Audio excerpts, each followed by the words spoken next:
오늘은 우리가 창세기 40장부터 50장, 3장을 하겠습니다. 이제 애굽에 내려갔던 야곱과 그의 아들들, 오늘 요셉의 두 아들의 축복과 야곱의 나머지 아들들 축복, 그리고 마지막 요셉의 유언까지 해서 창세기를 마무리하겠습니다. 48장입니다. 이 일 후에 어떤 사람이 요셉에게 말하기를 내 아버지가 병들었다 하므로 그가 곧 두 아들 므낫세와 에브라임과 함께 이르니 어떤 사람이 야곱에게 말하되 내 아들 요셉이 내게로 왔다 하매 이스라엘이 힘을 내어 침상에 앉아 요셉에게 이르되 이전에 가나안 땅 루스에서 전능하신 하나님이 내게 나타나사 복을 주시며, 여기서 루스는 베델입니다. 내게 이르시되 내가 너로 생육하고 번성하게 하여 내게서 많은 백성이 나게 하고 내가 이 땅을 내 후손에게 주어 영원한 소유가 되게 하리라 하셨느니라. 내가 애굽으로 와서 내게 이르기 전에 애굽에서 내가 낳은 두 아들 에브라임과 므낫세는 내 것이라. 르우벤과 시몬처럼 내 것이 될 것이요 이들 후에 내 소생은 내 것이 될 것이며 그들의 후 유산은 그들의 형의 이름으로 함께 받으리라. 내게 대하여 내가 이전에 밧단에서 올 때에 라헬이 나를 따르는 도중 가나안 땅에서 죽었는데 그곳은 에버라까지 길이 아직도 먼 곳이라. 내가 거기서 그를 에버라스에 장사하였느니라. 에버라스는 곧 그델레헴이다. 오늘 그래서 요셉의 두 아들도 므낫세와 에브라임도 요셉의 장자, 실질적인 장자로 두 지파를 인정해 주겠다라는 것입니다. 그리고 그의 어머니 라헬을 오늘 장사하는 그런 부분도 같이 얘기하고 있습니다. 이스라엘의 요셉의 아들들을 보고 이르되 이들은 누구냐? 요셉이 그 아버지에게 아르되 이는 하나님이 여기서 내게 주신 아들들이니이다. 아버지가 이르되 그들을 데리고 내 앞으로 나오라. 내가 그들을 축복하리라. 이스라엘의 눈이 나이로 말미암아 어두워서 보지 못하더라. 아마 나이가 이 정도 들면 지금 130세에서 147세, 아마 147세 정도 되면 눈이 잘 더 보이지 않는 것 같습니다. 요셉이 두 아들을 이끌어 아버지 앞으로 나아가니 이스라엘이 그들에게 입 맞추고 그들을 안고 요셉에게 이르되 내가 내 얼굴을 보리라 생각하지 못하였더니 하나님이 내게 내 자손까지도 보게 하셨도다. 야곱 입장에서는 충분히 이렇게 지나온 세월을 돌이켜 볼 수 있죠. 요셉이 아버지의 무릎 사이에서 두 아들을 물러나게 하고 땅에 엎드려서라고 오른손에는 에브라임을 왼손에는 이스라엘의 왼손을 향하게 하고 왼손으로 므낫세를 이스라엘 오른손을 향하게 하여 이끌어 그에게 가까이 나아가매. 이게 뭔 말인가 하면 장자가 원래는 므낫세고 그 다음에 두 번째 아들이 에브라임입니다. 그래서 보통 이스라엘이 문화에서 축복을 할 때 장자는 오른손으로 축복을 하기 때문에 딱 그 자리에 이렇게 놓게끔 만들었는데 오늘 야곱이 이것을 팔을 딱 엇갈리게 해서 축복을 합니다. 이스라엘의 오른손을 펴서 차남 에브라임 무리에 얹고 왼손을 펴서 므낫세 무리에 얹으니 므낫세는 장자라도 팔을 바꾸어 얹었더라. 그가 요셉을 위하여 축복하여 이르되 내 조부 아브람과 아버지 이삭이 섬기던 하나님, 나의 출생부터 지금까지 나를 기르신 하나님, 나를 모든 환난에서 건지신 여호와의 사자께서 이 아이들에게 복을 주시오며 이들로 내 이름과 내 조상 아브람과 이삭을 이름으로 칭하게 하시오며 이들이 세상에서 번식되게 하시기를 원하나이다. 요셉이 그 아버지가 오른손을 에브라임의 머리에 얹은 것을 보고 기뻐하지 아니하여 아버지의 손을 들어 에브라임의 머리에서 므낫세의 머리로 옮기고자 하여 그의 아버지에게 이르되 아버지 그리 마옵소서 이는 장자이니 오른손을 그의 머리에 얹으소서 하였으나 그의 아버지가 허락하지 아니하며 이르되 나도 안다 내 아들아 나도 안다 그도 한 민족이 되며 그도 크게 되려니와 그의 아우가 그보다 큰 자가 되고 그의 자손이 여러 민족을 이루리라 하고 그날에 그들에게 축복하여 이르되 이스라엘이 너로 말미암아 축복하기를 하나님이 내게 에브라임 같고 므낫세 같게 하시리라 하며 에브라임을 므낫세보다 앞세웠더라. 오늘 야곱은 눈에 보이지 않아서 누가 누군지를 알 수 없습니다. 그렇지만 하나님과 함께 하시고 계시기 때문에 그 축복. 근데 후일에 보면 에브라임이 장자 지파로서 실질적인 물론 역할은 하지 못하지만 거기에 대한 장자의 그런 명분은 챙겨가고 있습니다. 이스라엘의 요셉에게 또 이르되 나는 주구나 하나님이 너희와 함께 계시사 너희를 인도하여 너희 조상의 땅으로 돌아가게 하시려니와 내가 내게 네 형제보다 세겜 땅을 더 주었나니 이는 내가 내 칼과 활로 아무리 족속의 손에서 빼앗은 것이니라. 계속해서요. 야곱이 그 아들들을 불러 이르되 너희는 모이라 너희가 후일에 당할 일을 내가 너희에게 이르리라.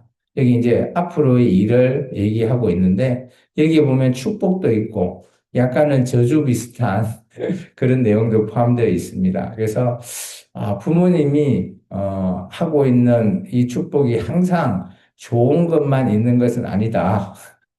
그런데 자녀에게 뭐 굳이 이렇게 해야 되냐라고 하는 것은 제 개인적인 그런 입장입니다. 너희는 모여들으라. 야곱의 아들들아 너희 아버지 이스라엘에게 들을지어다. 르우벤아 너는 내 장자요 내 능력이요 내 기력의 시작이라. 위풍이 월등하고 건능이 탁월하다마는 물에 끓음 같은 점 너는 탁월하지 못하리니 내가 아버지 침상에 올라 더럽히십니다. 그가 내 침상에 올랐었도다. 시몬과 레이의 형제는 그들의 칼은 폭력의 도구로다. 이게 세겜 그 디나 사건으로 다 죽여버린 그런 것이 남아 있는 거죠. 내 혼아 그들의 모의에 상관하지 말지어다. 내 영광아 그들의 집회에 참여하지 말지어다. 그들이 그들의 분노대로 사람을 죽이고 그들의 혈기대로 소의 발목 힘줄을 끊음이로다. 그 노염이 혹독하니 저주를 받을 것이요. 참 아버지가 아들한테 저주를 한다는 것이 좀 그렇습니다. 분기가 맹렬하니 저주를 받을 것이라. 내가 그들을 야곱 중에 나누어 이스라엘 중에 흩으리로다. 유다야, 너는 내 형제의 산송이 될지라. 내 손이 내 원수의 목을 잡을 것이요. 내 아버지의 아들들이 내 앞에 절하리로다. 유다는 사자 새끼로다. 네 아들아, 너는 엉킨 것을 찢고 올라갔도다. 누가 엎드리고 웅크린 수사자 같고 암사자 같으니 누가 그를 범할 수 있으랴. 규가 유다를 떠나지 아니하며 통치자의 지팡이가 그 발 아래서 떠나지 아니하기를 실로가 오시기까지 이르시니 그에게 모든 백성이 복종하리로다. 그래서 유다 지파가 그죠? 어떻게 보면 장자의 명분을 가지게 되고 실제적으로 유다 지파의 다윗과 그리고 메시아 예수님께서 탄생하게 되는 그런 축복이 야곱의 축복입니다. 그의 나귀를 포도에 매며 그의 암나귀 새끼를 아름다운 포도나무에 맬 것이며 또 그의 옷을 포도주에 빨며 그의 복장을 포도즙에 빨리로다. 그의 눈은 포도주로 인하여 붉겠고 그의 이는 우유로 말미암아 희리로다.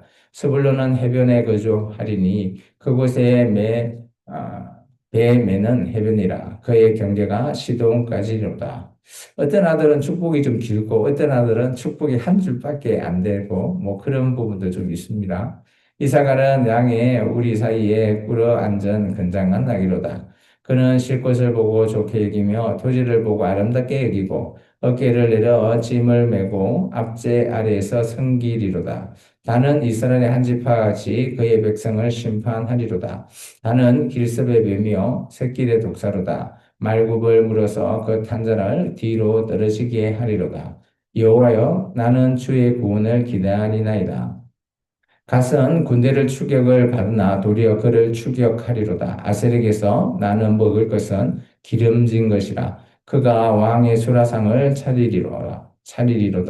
납달리는 노인 암사슴이라. 아름다운 소리를 발하는도다.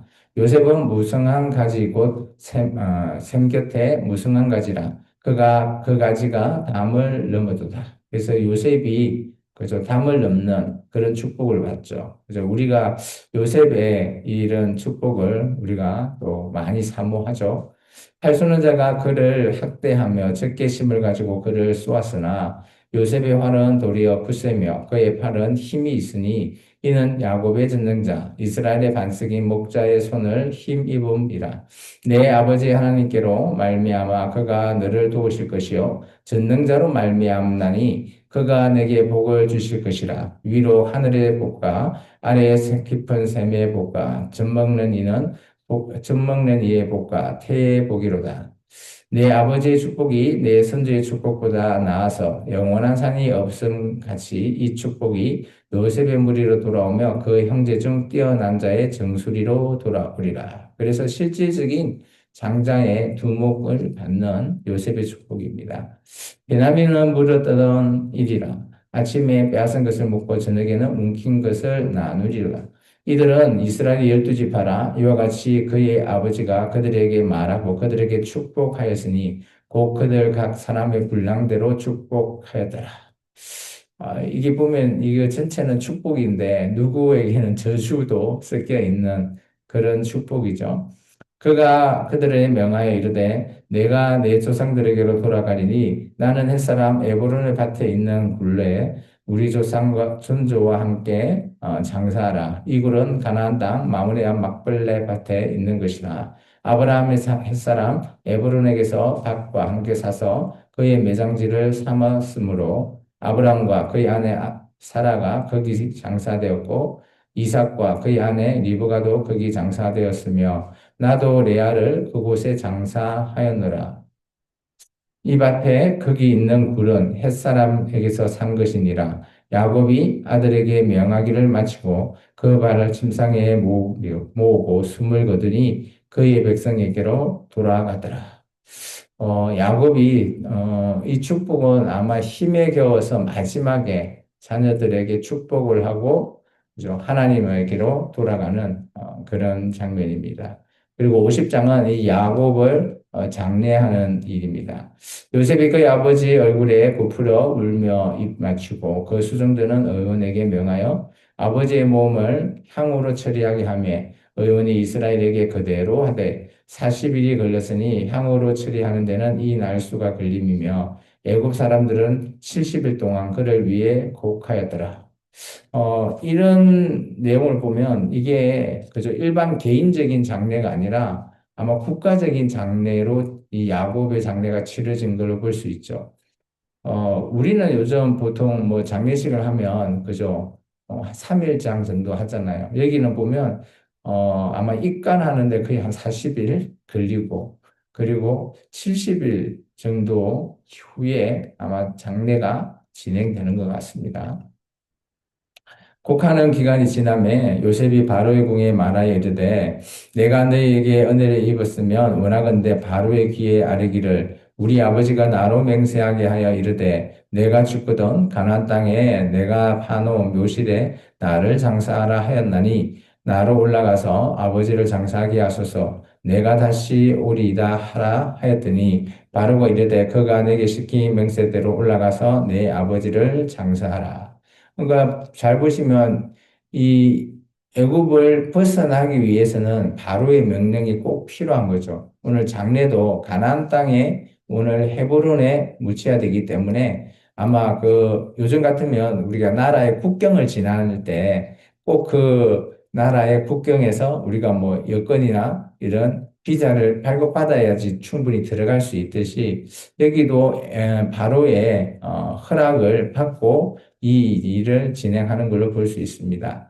요셉이 자기 아버지를 장사로 올라가니 바로의 모든 신하와 바로의 궁의 원로들과 애굽 땅의 모든 원로와 요셉의 원직과 그의 형제들과 그의 아버지 집이 그와 함께 올라가고 그들의 어린 아이들과 양떼와 소떼만 고센에 남겼으니 병거와 기병이 요셉을 따라 올라가니 그때가 심히 컸더라. 이걸 보면 그죠 바로의 신하들 뭐 이런 모든 사람들이 요셉이 총리다 보니까 함께 한 것 같습니다. 그래서 이게 개인장은 아닌 것 같고 국가장으로 선포되어서 이 장례를 진행하고 있는 것을 볼 수 있습니다. 그들이 요단강 건너편 아닷 타작 마당에 이르러 거기서 크게 울고 애통하며 요셉이 아버지를 위하여 7일 동안 애곡하였더니 그 땅 거민 가나안 백성들이 아닷 마당에 애통을 보고 이르되 이는 애굽 사람의 큰 애통이라 하였으므로 그 땅 이름을 아벨 미스라임이라 하였으니 곧 요단강 건너편이더라. 야곱의 아들들이 아버지가 그들에게 명령한 대로 그를 위에 따라 행하여 그를 가나안 땅으로 메어다가 막벌레 앞 마므레 앞 막벨라 밭굴에 장사하였으니 이는 아브라함이 해쪽 속 에브론에게서 밭을 함께 사서 매장지를 삼은 곳이었더라. 이 아버지의 유언대로 막벨라 굴에 장사하게 되죠. 이 당시에 장사는 물론 우리의 장례 문화와 조금 다릅니다. 아마 이들이 뭐 입간을 하고 그 이후에 이것을 그대로 막벨라 굴에 거치하는 건 아니고 그죠? 어느 정도 이 살이 썩고 뼈만 남아 있을 때 그 뼈를 막벨라 굴에 위에 던지면서 선조에게로 돌아갔다, 일조에게 돌아갔다 그런 표현을 쓰듯이 아마 그렇게 장사를 하는 것 같습니다. 요셉이 아버지를 장사한 후에 자기 형제와 호사꾼과 함께 애굽으로 돌아왔더라. 요셉의 형제들이 그들을 아버지가 죽었음을 보고 말하되 요셉이 혹시 우리를 미워하여 우리가 그에게 행한 모든 악을 다 갚지 아니할까 하고 그죠. 요셉의 형제들은 요셉이 조금 무서울 수도 있습니다. 아버지가 있었을 때는 물론 뭐 충분히 그러지 않겠지만 요셉 이 국무총리라 자기들을 죽이려면 충분히 죽일 수 있기 때문에 그런 것 같아요. 근데 요셉은 하나님의 사람이라 그러지 하지 않죠. 요셉이 에게 말하기 전에 이르되 당신의 아버지가 돌아가시기 전에 명령하여 이르시기를 너희는 이같이 요셉에게 이르라. 내 형들이 내게 악을 행하였을지라도 이제 바라건대 그들의 허물과 죄를 용서하라 하셨나니 당신 아버지의 하나님의 종들인 우리 죄를 이제 용서하소서 하며 요셉이 그들이 그에게 하는 말을 들을 때 울었더라. 그의 형들이 또 친히 와서 요셉 앞에 엎드러 이르되 우리는 당신의 종들이니라. 이게 실제 요셉의 꿈 첫 번째 벼의 이삭들이 요셉에게 그저 단에 절하는 그런 모습이 그대로 성취되는 모습이 보이죠. 요셉이 그들에게 이르되 두려워하지 마소서 내가 하나님을 대신하리이까 당신들은 나를 헤아려 하였으나 하나님은 그것을 선으로 바꾸사 오늘과 같이 많은 백성의 생명을 구원하게 하시려 하셨나니 당신들은 두려워하지 마소서 내가 당신들과 당신의 자녀를 기르리이다 하고 그들의 간곡한 말로 위로하였더라. 참 요셉의 꿈의 해석을 참 잘하듯이 오늘 이 요셉이 그 형들이 자기에게 행했던 그 해석 또한 그죠. 오늘 하나님이 그것을 선으로 바꿨다. 그런 해석으로 말미암아 그들을 용서하고 그들의 자녀들을 다 양육하겠다. 그런 결단까지 선포하게 됩니다. 요셉이 그의 아버지 가족과 함께 애굽에 거주하여 110세에 살며 에브라임 자손 3대를 보았으므로 와, 이게 자녀의 3대면 그죠. 실제 요셉은 그죠. 4대째 그 집안이 있는 것을 볼 수 있죠. 예, 이전에는 나이가 좀 많아서 한 3대, 4대 이 정도는 함께 거주할 수 있었던 것 같습니다. 므낫세의 아들 마길의 아들들도 요셉의 슬하에 양육되었더라. 요셉이 그의 형제들에게 이르되 나는 죽을 것이나 하나님이 당신들을 돌보시고 당신들을 이 땅에서 인도하여 내사 아브라함과 이삭과 야곱에게 맹세한 땅에 이르게 하시리라 하고 요셉이 또 이스라엘 자손에게 명세시켜 이르기를 당신이 반드시 당신을 돌보시리니 당신들은 여기서 내 해구를 메고 올라가겠다 하라 하였더니 요셉이 110세의 죽음에 그들이 그의 몸에 향재를 넣고 애굽에서 입간하였더라. 요셉도 마찬가지, 그죠? 가나안 땅에 가서 오늘 묻히기를 원했죠. 그래서 이 땅을 떠날 때 내 해골을 가지고 가나안 땅에 가지고 가달라라고 부탁을 합니다. 근데 이 부탁이 나중에 여호수아 때 이렇게 성취가 되죠. 모세 때 해골을 메고 가서 여호수아 때 가나안 땅에 입성했을 때 실제적으로 요셉의 이 뼈들이 묻히는 것을 우리가 볼 수 있습니다. 이로써 우리가 하나님의 관계, 창세기의 부부 관계 속에서 이스라엘 민족의 어, 어떻게 보면 아브라함 이후 요셉까지의 스토리를 볼 수 있습니다. 그리고 나서 이 애굽에 요셉이 죽고 난 이후에 그죠? 또 시간이 또 많이 지납니다. 많이 지나고 난 이후에 오늘 애굽에서는 새 왕조가 바뀌게 되고 그로 말미암아 이스라엘 민족이 종의 신분으로 힘들어 있을 때 하나님께 부르짖을 때 하나님께서 모세를 세우시고 그 모세를 통해서 하나님께서 출애굽을 행하게 하는 일, 그것이 바로 출애굽기입니다. 내일 이 시간에는 우리가 출애굽기를 읽도록 하겠습니다. 감사합니다.